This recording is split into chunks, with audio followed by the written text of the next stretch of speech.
Saludos a todos y muchas gracias por estar aquí. Muchas gracias a los organizadores por la invitación a este evento, en especial al doctor Posadas.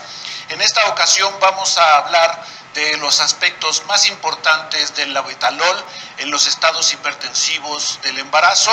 Como ya tuvieron la amabilidad de presentarme, mi nombre es Enrique Monares y es un placer estar con ustedes.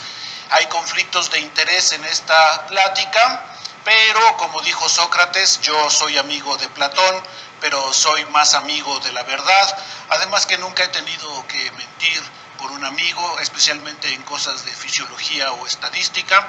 Todo lo que vamos a decir aquí es científicamente correcto.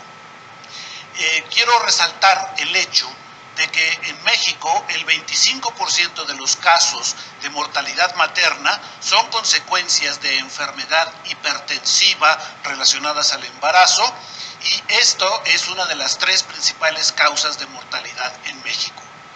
La razón del aumento de la mortalidad en el manejo de estados hipertensivos del embarazo, en especial de pacientes con preeclampsia, es en un 85% un manejo insuficiente de la hipertensión arterial, y en otro 52%, en el mismo caso, tenemos una referencia inadecuada. De tal manera que si nosotros impactamos en estos dos aspectos, podríamos disminuir la mortalidad de los estados hipertensivos del embarazo. Esto es un correcto tratamiento de la hipertensión arterial, seguido de una referencia adecuada. El problema lo vamos a definir para términos de esta plática como hipertensión una diastólica mayor de 90 milímetros de mercurio en pacientes con más de 20 semanas de gestación. La doctora Rivas hace un momento dio una excelente plática sobre el tratamiento y clasificación de los estados hipertensivos, así que yo me voy a dedicar al tratamiento de la crisis hipertensiva con el empleo del labetalol. Y bueno, lo primero que tenemos que hacer es identificar a los casos de mayor riesgo. Y para esto hay algunas herramientas libres en internet, como la que pueden ver aquí, la escala Pierce, que nos ayuda a una correcta clasificación de la gravedad de hipertensión. Clínicamente, cualquier mujer embarazada con más de 20 semanas de gestación, más de 90 milímetros de mercurio de presión diastólica o un aumento de 15 milímetros de mercurio de presión diastólica respecto a su basal, debe de ser considerado como una crisis hipertensiva. Si la saturación periférica de esta mujer embarazada es 92 o menos, un porcentaje menor de 92%, debe de ser clasificada como de muy alto riesgo. Los siguientes datos que aumentan este riesgo es la presencia de disnea o dolor precordial. Una forma muy sencilla de medir este riesgo es solicitarle a la paciente en la valoración inicial en el área de urgencias que cuente del 1 al 10 en una sola respiración, en una respiración normal, una respiración tranquila, no una inspiración forzada. Si la mujer embarazada es capaz de contar más de 7 números por más de 5 segundos, es probable que su saturación esté arriba de 92 y también es probable que no sea una disnea clínicamente significativa. Pero esta regla funciona de una manera más importante en negativo. Si una mujer embarazada le pedimos que cuente del 1 al 10 y no puede contar más de 7 números o más de 5 segundos, es muy importante que la valoremos de manera integral porque puede tener una disnea clínicamente significativa y puede tener una saturación por debajo de 92%, lo cual en presencia de una crisis hipertensiva ya son datos de gravedad. Esta es la escala que nosotros utilizamos, el checklist que se utiliza para encontrar en un tamizaje a las pacientes más graves. Como dijimos hace un momento, parte de encontrar diastólicas arriba de 90 milímetros de mercurio o un incremento de 15 milímetros de mercurio respecto del basal, encontrar saturaciones periféricas menores de 93%, la presencia de náusea, disnea o dolor en epigastrio o cuadrante superior derecho. Pero el empleo exclusivo de la sintomatología es insuficiente para determinar el riesgo del paciente con preeclampsia y por eso utilizamos algunos laboratorios. Entre los más relevantes es encontrar plaquetas menos de 248,000, especialmente si la relación plaquetas-linfos es menor de 116. La combinación de plaquetas menores de 248.000 con plaquetas sobre linfos menores de 116 es uno de los laboratorios que son de mayor utilidad para encontrar pacientes en alto riesgo durante un diagnóstico de preeclampsia. Y otro laboratorio que puede ayudar es el encontrar volumen plaquetario medio arriba de 9. Las aptoglobinas nos ayudan a determinar no solo que una paciente hipertensa, alguien que tenga una presión diastólica, más de 20 semanas de gestación, una presión diastólica de más de 90 milímetros de mercurio, con menos de 0.5 de aptoglobinas, tiene un altísimo riesgo de preeclampsia, o de que ya esto es una preeclampsia de alto riesgo. Y si las aptoglobinas, bajo el escenario que dijimos hace un momento, es menor de 0.3, el producto está en muy alto riesgo. Entonces valoramos la gravedad de la paciente y valoramos la gravedad del producto midiendo aptoglobinas. El nifedipino es el principal medicamento de primera línea, el más importante y de primera línea en el tratamiento de la hipertensión de la paciente con preeclampsia o de una crisis hipertensiva diagnosticada después de 20 semanas de gestación, una diastólica mayor de 90. El tratamiento deben ser 10 miligramos por vía oral. El efecto comienza a los 10 minutos y se puede repetir 10 miligramos cada 30 minutos hasta lograr una presión diastólica adecuada con una dosis máxima de 50 miligramos, que son 5 dosis, es decir, una ventana de tratamiento de 2.5 horas. Insisto mucho, este es el medicamento de primera elección para las pacientes que tienen una vía enteral disponible. Pero debemos recordar que una de cada 5 pacientes, por la presencia de náusea, vómito o alteraciones del estado de alerta, no tiene una vía enteral adecuada, y es entonces donde debemos considerar el empleo del labetalol. Ahora, podemos iniciar nifedipino, es el medicamento de primera elección, pero si en los primeros 15 minutos no hemos logrado una presión diastólica por debajo de 110, o tiene una presión diastólica por arriba de 100 milímetros de mercurio, el tratamiento intravenoso debe de iniciarse. Y en esta situación, el tratamiento más efectivo, costo, seguridad, es el labetalol. Si tenemos una contraindicación para utilizar el nifedipino, como puede ser la ausencia de vía enteral o la primera dosis de nifedipino no nos ha ayudado a salirnos de una zona de muy alto riesgo como es la presión diastólica por arriba de 110, es indispensable que iniciemos la vía intravenosa, y si vamos a emplear la vía intravenosa, el medicamento de elección debe de ser labetalol. Hay mucha controversia entre el empleo de nifedipina y labetalol. Los dos pueden empatarse, decir que tienen una efectividad adecuada, pero el labetalol debe de ser empleado si no tenemos una vía enteral. Hay una misma utilidad entre estos dos medicamentos, y hay algunos estudios que nos dicen que el nifedipino provoca un aumento del índice cardíaco, por lo que alguien podría establecer que quizás es una opción más adecuada, mientras que el labetalol no modifica el gasto cardíaco, pero es muy importante que revisemos esto desde el punto de vista de la fisiología. Y esto, pues, son los estudios que desde un principio el doctor Guyton ya nos hablaba sobre la hemodinamia y las repercusiones de las crisis hipertensivas, especialmente durante el embarazo. En la actualidad se están instituyendo varios fenotipos para la clasificación de los estados hipertensivos, y en especial la repercusión que la preeclampsia pudiera tener en mujeres embarazadas. Si las resistencias vasculares totales son menores de 1000 dinas centímetros segundo, el fenotipo de bajo riesgo se instaura y solo hay que monitorizar. Si las resistencias están arriba de 1000 dinas por segundo, debemos de valorar si el producto tiene restricción en el crecimiento acorde a la edad gestacional. Si hay un aumento de las resistencias vasculares totales, pero no hay un riesgo de retraso en el crecimiento acorde a los percentiles, tenemos un fenotipo 2, el riesgo es moderado, pero los pacientes que debemos de buscar a los pacientes que debemos atender lo más pronto posible son pacientes que tienen resistencias vasculares totales mayores de 1000 DINAs y tienen restricciones en el crecimiento de edad gestacional, porque ese es el fenotipo de más alto riesgo, y esto es independiente de que la crisis hipertensiva sea por preeclampsia o sea una hipertensión crónica sobreagregada, etcétera, etcétera. Hace sentido el pensar que si nifedipino aumenta el gasto cardíaco, pudiera ser que los fenotipos donde hay gasto cardíaco bajo sean más eficiente el calcio antagonista, y si el gasto cardíaco se encuentra alto, quizás sea el beta bloqueador la mejor opción.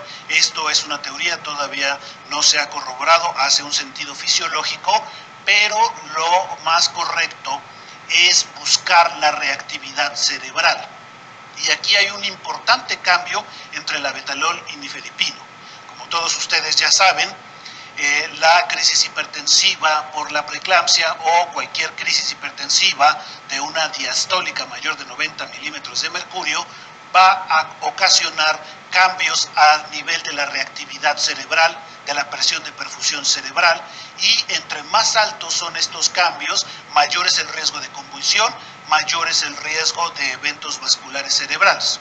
Entonces, el medicamento ideal para el control de una crisis hipertensiva diastólica debe no solo bajar la presión diastólica, sino ajustar, mejorar la presión de perfusión cerebral, ajustar la reactividad cerebral. El labetalol no modifica la presión de perfusión cerebral, baja la presión diastólica, pero no modifica la presión de perfusión cerebral, mientras que el nifedipino, el labetalol, tiene una importante mejora en la presión de perfusión cerebral, cosa que el nifedipino no tiene. Es muy importante que aclaremos este hecho. El nifedipino baja la presión arterial, pero no modifica la presión de perfusión cerebral, y nosotros en los pacientes más graves necesitamos modificar la perfusión cerebral de tal forma que se disminuya el riesgo de eclampsia o de eventos vasculares cerebrales. El nifedipino no va a modificar esto, mientras que el labetalol va a tener una adecuada acción. Entonces, en los casos más graves, donde hay más riesgo de convulsión, en los casos donde ya hay cefalea, en los casos donde hay fosfenos, en los casos donde consideramos que puede haber anormalidades en la perfusión cerebral, el labetalol debe de ser el medicamento, el grupo farmacológico que se debe utilizar siempre en los casos más graves, especialmente en eminencia de eclampsia o en presencia de cefalea. Las indicaciones del labetalol en esta situación es una crisis hipertensiva definido como una presión diastólica arriba de 100 milímetros de mercurio, o una crisis hipertensiva definida como una diastólica arriba de 90 milímetros de mercurio con datos de gravedad, los datos clínicos que vimos hace unos momentos, o una crisis hipertensiva definida como una diastólica arriba de 90 milímetros de mercurio sin una vía enteral disponible. Otra indicación es una crisis hipertensiva, insisto, la definición, una diastólica de más de 90 milímetros de mercurio o un incremento de 15 milímetros de mercurio respecto a las diastólicas anteriores, en trastornos hipertensivos no relacionados al embarazo. Esto porque este medicamento es de los que tienen mayor seguridad durante el embarazo, y este medicamento prácticamente puede ser utilizado en cualquier tipo de crisis hipertensiva. Es decir, si tenemos una mujer previamente hipertensa, que esto puede ser de factores renales o de alguna otra forma, el labetalol siempre va a ser una opción muy segura para controlar la presión arterial, tanto para la mamá como para el producto. Estas son las hojas que nosotros utilizamos para el control de la presión arterial, y lo que tenemos pues es que la recepción de alguien con signos vitales anormales debe ser establecida en menos de 30 minutos, y el inicio de tratamiento ante situaciones de diastólicas arriba de 90 con datos de gravedad debe de iniciarse por un protocolo de labetalol y una revisión de metas en la primera hora, y el establecimiento de si es necesario o no es necesario la interrupción del embarazo. Pero también viene un punto muy importante. La presión diastólica no puede disminuir a menos de 90 milímetros de mercurio. Es decir, la meta en la disminución de la presión diastólica es por debajo de 100.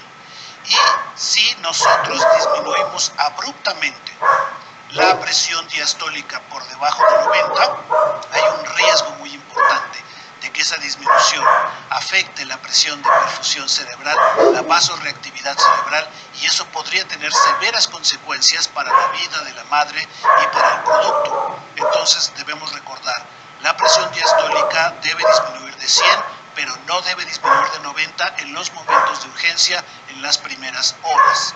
Este control tan estricto de la presión arterial en otros escenarios se lleva a cabo por líneas arteriales que son demasiado invasivas para el tratamiento de la paciente obstétrica. Hay algunas tecnologías en el mercado donde de manera no invasiva podemos tener un monitoreo continuo de la presión arterial, y si se tiene disponibilidad de estas tecnologías hay que emplearlas. No en todos lados las tenemos, pero todos tenemos un pulso oxímetro con una línea platismográfica en nuestros monitores, y como pueden ver en este ejemplo, la línea de la pulsoximetría y las líneas de presión arterial invasivas son muy parecidas. En el pulsoxímetro es muy importante que nosotros aprendamos a definir algunos fenotipos de resistencias vasculares a través de la línea del pulsoxímetro. Si nosotros vemos una muesca en el tercio medio, como lo ven ustedes en el grupo 3 que está sombreado en gris, hay una muesca en el descenso de la onda de pulso, evidenciada en la pulsoximetría. Esto es el pulsoxímetro, no una línea arterial. Hay un punto dícrota en el tercio medio, lo cual quiere decir que las resistencias vasculares se encuentran normales. No puedo decir qué número exacto tiene, pero sé que se encuentran dentro de parámetros normales. Si el punto dícrota está en el tercio superior, como lo ven en el tipo 2, es muy seguro que las resistencias vasculares estén muy aumentadas, es decir, que se tenga un extremo vasoconstricción. Y si no hay punto dícrota, o el punto dícrota no existe y está muy pequeño, eso es el grupo 1 y las resistencias están excesivamente aumentadas. Generalmente cuando vemos una paciente preeclámptica la vamos a encontrar en el grupo 1, y el inicio de tratamiento va a hacer que la onda cambie de manera inmediata, incluso como si fuera una línea arterial, entre el grupo 1 y el grupo 2. Y si llegamos al grupo 3 tenemos que ser muy precavidos, porque posiblemente hemos disminuido en exceso las resistencias. Quiero que vean este ejemplo. En este ejemplo se puede ver cómo la pulsoximetría se parece mucho a la línea arterial, todas son muy similares. El punto dícrota se encuentra en el tercio superior, en algunos otros ejemplos se encuentra pequeño, es decir, este paciente está severamente vasoconstreñido en una crisis hipertensiva. Y nuestro objetivo de tratamiento cuando utilizamos la betalol es disminuir un poco la frecuencia cardíaca, tal vez 5 latidos, y lograr que aparezca el punto dícrota en la parte superior. Estos dos cambios me ayudan a entender que la presión arterial del paciente se empieza a corregir. No vamos a tener el número exacto que tendríamos si tuviéramos una línea arterial o la tecnología de monitores no invasivos, pero esta tecnología de la que sí disponemos nos puede ayudar. Si nuestro tratamiento hace que de tener ausencia de punto dícrota, ahora tenemos un punto dícrota en el tercio medio, hay que tener mucho cuidado, porque estos son los pacientes que se pueden ir al otro lado hacia momentos de hipotensión. Nosotros todo el tiempo estamos viendo muchas mediciones de hemodinamia, pero una que se puede ver simple y sencillamente es la forma de la pulsoximetría. Al momento de utilizar la betalol, el efecto es de unos cuantos minutos, es casi inmediato, y nosotros podemos inferir que el efecto está siendo adecuado porque al momento de administrarlo la frecuencia cardíaca baja y el punto dícrota empieza a cambiar. Cuando nosotros vemos esto podemos saber que el tratamiento está siendo adecuado, pero el darnos cuenta de manera inmediata que el punto dícrota apareció en el tercio, o peor aún que está en el tercio inferior, debe de hacernos pensar que tal vez estamos siendo demasiado agresivos en el tratamiento de la presión y no irnos al otro lado. Una vez que logramos un control hipertensivo adecuado, la otra situación es una referencia adecuada. ¿Dónde debe de estar la paciente para darse seguimiento? Es una pregunta indispensable para el control adecuado de este tipo de pacientes. Y el labetalol no solo es vía intravenosa una de las mejores opciones, sino que también nos ayuda administrativamente a saber dónde estamos, en qué hospitales estamos trabajando de manera adecuada y en qué hospitales tenemos que aumentar este trabajo para hacer las cosas mejor. Si nosotros empezamos a manejar este número administrativo, el número de pacientes con esquema de labetalol sobre el número de pacientes con diastólicas mayores de 110, esto en cuanto menos casos de presiones diastólicas muy elevadas estén sin tratamiento de labetalol, es mejor la forma en que todo el hospital está trabajando con las crisis hipertensivas. Los casos de casi pérdida, cuando se refieren al aumento de una falla orgánica, la que sea, o la intubación endotraqueal, es muy importante que estos casos de near missed los revisemos y veamos si se trata o no se trata de una situación por un uso insuficiente de labetalol.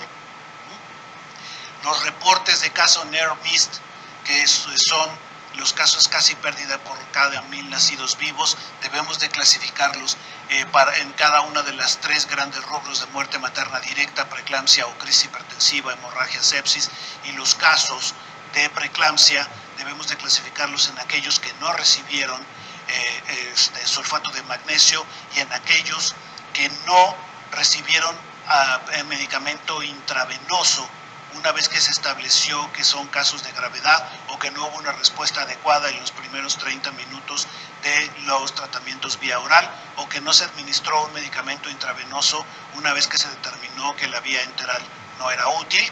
Y nuevamente, uno de los mejores y tal vez el más noble en este sentido de los tratamientos intravenosos para las crisis hipertensivas es el labetalol. Yo concluyo con esta frase de la Madre Teresa de Calcuta: no podemos hacer grandes cosas, podemos hacer pequeñas cosas con un inmenso amor. Es muy importante que recordemos que casi ningún hospital tiene labetalol intravenoso, pero nosotros podemos estar trabajando todos los días, aunque sean pequeños pasos, pero todos los días, para que todos los hospitales y todas las pacientes que lo necesitan tengan acceso a labetalol intravenoso. Muchas gracias por su atención y ojalá que haya muchas preguntas.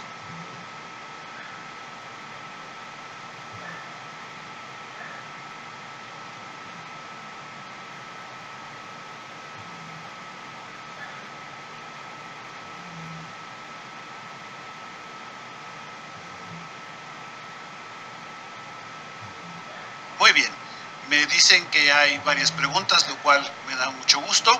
Vamos a responderlo lo mejor que podamos. Tenemos la primera pregunta. ¿Cuál es la dosis máxima de labetalol? Bueno, ante una crisis hipertensiva, dentro de las primeras 12 horas de tratamiento, se recomienda que no superemos los 100 miligramos de dosis acumulada a lo largo de 12 horas en una primera situación, pero si el tratamiento se ha prolongado, es posible que dentro de las siguientes 24 horas se puedan utilizar otros 200 miligramos. Hay casos de manejos crónicos donde se puede llegar a dosis día de 1200 miligramos, son casos anecdóticos y de situaciones de crisis hipertensiva de difícil control, pero una forma segura es tratar de no emplear más de 100 miligramos en las primeras 12 horas y no más de 200 a 300 miligramos las primeras 24 horas de tratamiento. La siguiente pregunta es si existe alguna contraindicación en el empleo de labetalol. En estas situaciones hay 2 contraindicaciones muy importantes. La primera es que tengamos el antecedente de algún bloqueo auriculoventricular, un bloqueo AB ya conocido, o también que es muy importante que estos tipos de tratamientos se hagan en unidades de monitorización y tengamos un electrocardiograma continuo, un electrocardiograma de 12 derivaciones basal y asegurarnos que no hay situaciones de bloqueos auriculoventricular que pudieran ser exacerbados por el empleo del abetalol. Esa sería una contraindicación. La otra, que es de las contraindicaciones más importantes, es el antecedente de asma de difícil control, asma que ha tenido alguna situación de internamientos anteriores donde el empleo de este betabloqueador que pudiera exacerbar una crisis asmática. Esos son los dos puntos. El que tengamos bloqueos auriculoventriculares o el que tengamos asma. Muy bien, la última pregunta, me comentan, ¿hay alguna indicación para usar más de 2 medicamentos intravenosos si no se resuelve la crisis? Esto realmente a mí en lo particular me parece que no debe de ser. Algunos autores utilizan la hidralazina en casos donde el abetalol o el abetalol donde en casos de hidralazina. Yo prefiero llegar a las dosis topes de un solo medicamento a tratar de combinar 2 medicamentos intravenosos. Si fuera necesario utilizar dosis más altas, pues ya no sería un caso particular de lo que son las crisis hipertensivas del embarazo. Tal vez en estos casos yo sí colocaría una línea arterial para un mejor control, pero hay que tratar de evitar el utilizar 2 medicamentos intravenosos. Es mejor tratar de llegar a la dosis tope de 1, especialmente si estamos pensando en interrumpir el embarazo por vía cesárea, donde los efectos anestésicos podrían también tener situaciones de muchas interacciones con los medicamentos intravenosos. En lo personal, yo preferiría utilizar las dosis máximas de un antihipertensivo intravenoso antes de hacer combinaciones. Me parece que son todas. Muchas gracias.